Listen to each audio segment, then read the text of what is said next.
Hi guys, I'm Asif Ali and I have created this optical flares. This is very simple but it can be very useful and it looks good. If you add this in your effects, it can give you a very good result in your effect. So basically you need a star material or texture and that I have already tutorial on that. If you'll search star material in my tutorials, you will find this 9 days ago tutorial. So you can make this shape. Okay, so I'll do that very quickly because I have this separate tutorial. You can watch that in 10 minutes. So I'll do that quickly. So let's say,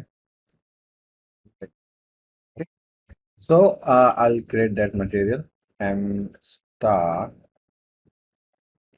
And you need texture coordinate, then subtract 0.5 to make it center, then